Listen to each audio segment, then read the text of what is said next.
जे सुखदुःखाचे क्षण असतील ते बऱ्यापैकी लक्ष परिवार या सगळ्या गोष्टीचं साक्षी आहे. काही चेहरे बऱ्यापैकी चेहरे नवीन येते, याच्यापूर्वी काही मी पाहिलेलं असेल.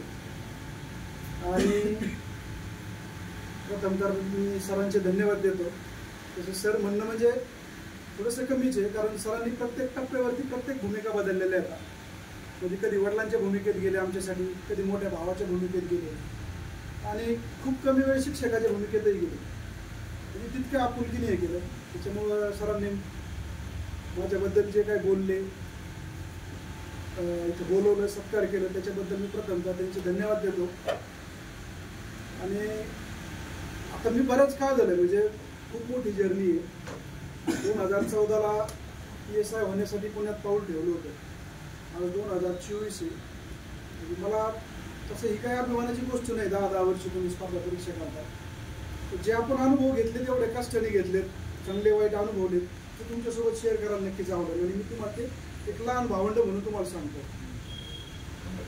का काय करायचं हे सांगणारे तुम्हाला भरपूर येतं. कारण यशस्वी लोकांकडून शिकलं पाहिजे की काय करायला पाहिजे.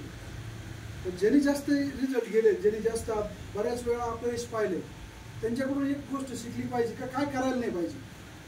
त्याच्यामुळे तुम्हाला मी एक सांगतो, आज फक्त हेच सांगतो का काय करायला नाही पाहिजे. आता आज नवीनच तुम्ही एक क्षेत्रात काही महिन्यांपूर्वी उतरला असतो, बरोबर आहे सर, काही महिन्यांपूर्वी एक क्षेत्रात आला असताना स्पर्धा परीक्षा इथं निश्चित किंवा असं शाश्वत काहीच नाही. म्हणजे हमखास मला 2 वर्ष डिग्री केल्याच्यानंतर, डिप्लोमा केल्याच्यानंतर 3 वर्ष डिग्री केल्याच्यानंतर नोकरी भेटत याची शाश्वती असते, पण इथं काहीच नसतं. इथं फक्त तुमचं कंटिन्युटी अभ्यास आणि तुमचा संयम, या 2च गोष्टीची परीक्षा असते. आणि माझी तर ही डायरेक्ट म्हणजे संयमाचीच परीक्षा होती. सगळे रेकॉर्ड ब्रेक केले मी. जवळपास 13-14 मेन्स दिल्या, इंटरव्ह्यूला जाऊन आलो. पण फक्त एकच होतं की शेवटपर्यंत टिकून राहायचं, काही ना काही घेऊन जायचं. अपयशी माघार घ्यायची नाही या क्षेत्रातून. पण अपयशी माघार म्हणजे इतकी दुर्दैवी असते ना की आयुष्यभर मनाला सारखी खात राहते की मला काही ना काही भेटलं. खूप मोठं पोस्ट नाही, पण त्याच्यामुळं माझं जे मनावरलं प्रेशर होतं ते कमी झालं. घरचे थोडे सुखी झाले, आनंदी झाले. आणि तुमच्यासाठी सगळ्यात बेस्ट म्हणजे तुम्हाला इथपर्यंत प्लॅटफॉर्म उपलब्ध करून दिला. म्हणजे असे भरपूर समाजात आसपास असे मुलं मुली आहेत तर त्यांना ह्या इथपर्यंत पोहोचायचं खूपच अवघड होतं. म्हणजे आज तुम्हाला एक क्लासमध्ये शिकवलं जातं आहे, तुम्हाला ग्राउंडवरती ग्राउंड घेतलं जातं आहे, हे खूप कमी लोकांच्या नशिबात आहे जे की तुम्हाला भेटलंय.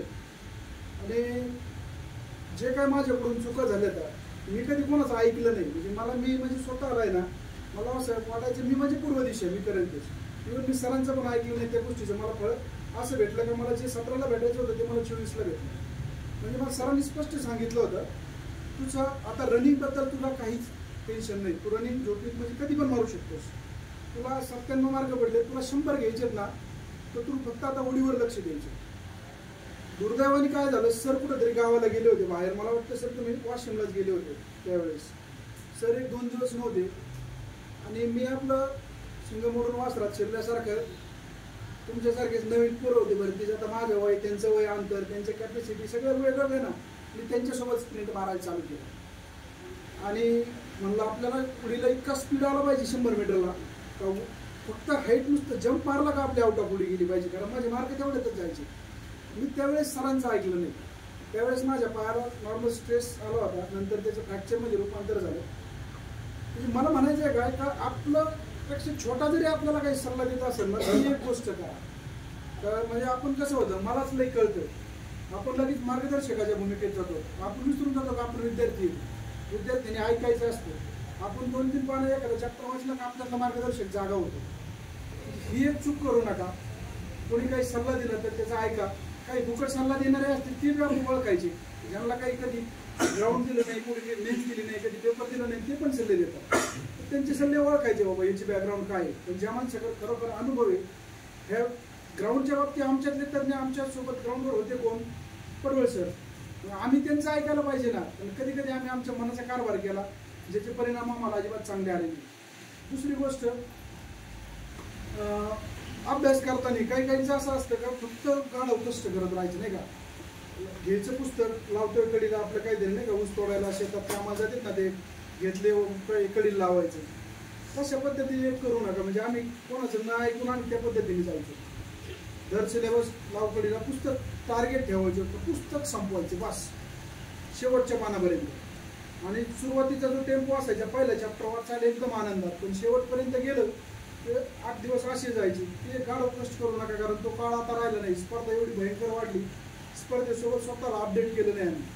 जी आमची वाचनाची पारंपरिक परंपरा होती, पद्धत होती, एकदम क्रम काढून नोट्स काढायचा, आपल्या आपल्या मनानेच ठरवायचं आपण का हे येणार हे नाही येणार. बरेच मुलं करतात. आता मी काय तुमच्या पोलीस भरतीचे मुलं आमची अभ्यास घेते, ते पण तेच करतात का ते मनानेच ठरवतात, नाही नाही याच्यावर नाही प्रश्न, याच्यावर प्रश्नपत्रिका काढणार. तू 12वी पास झाला आहे, तू आत्ता जस्ट 2 वर्ष तयारी करतोय, प्रश्नपत्रिका काढणारा कदाचित तो क्लास 1 IAS दर्जाचा अधिकारी असतो, त्याचा व्ह्यू वेगळा, तुझा व्ह्यू वेगळा. त्याच्यामुळं वाचन करताना काही स्किप शक्यतो करू नका. ज्या मी स्वतः म्हणजे अपडेट ठेवा, येणाऱ्या काळासोबत अपडेट ठेवा. ते अपडेट एक करत राहा. एक विद्यार्थी म्हणून तर तुम्हाला मी ह्याच गोष्टी सांगेन की राहिला आमचा संघर्ष करतो आम्ही भरपूर केला आहे, इथपर्यंत आलो. चुका बी काही होत असते का, त्या चुका टाळल्या पाहिजे का. नवीन आता बरेच तुमचे आता मुंबईवाल्यांचे पेपर पण बाकी होत सर, नवीन बॅच आहे का. फक्त इतर काही नादी लागू नका, कुठाने करू नका, खूप छोट्या छोट्या गोष्टीचा आनंद मानू नका, परमनंट गोष्टीचा आनंद ठेवा. खरं सांगतो, म्हणजे एकदम आज अशी परिस्थिती आहे की एकदम छोट्या छोट्या गोष्टीचा आपण आनंद मानतो. आपल्या आनंदाच्या व्याख्या एकदम संकुचित करून बारीक करून त्याच्यातच खुश राहतो.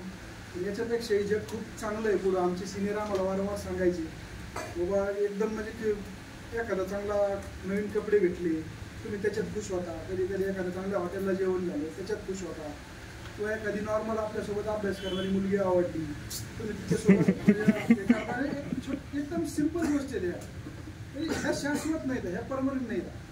आपल्यासाठी एकदम भारी टाट पुढं वाढून ठेवलेलं आहे, एकदम बेस्ट, जिथं तुम्हाला मान सन्मान पैसा सगळ्या गोष्टी येतो. याच्यापेक्षा एकदम भारी जीवन आहे.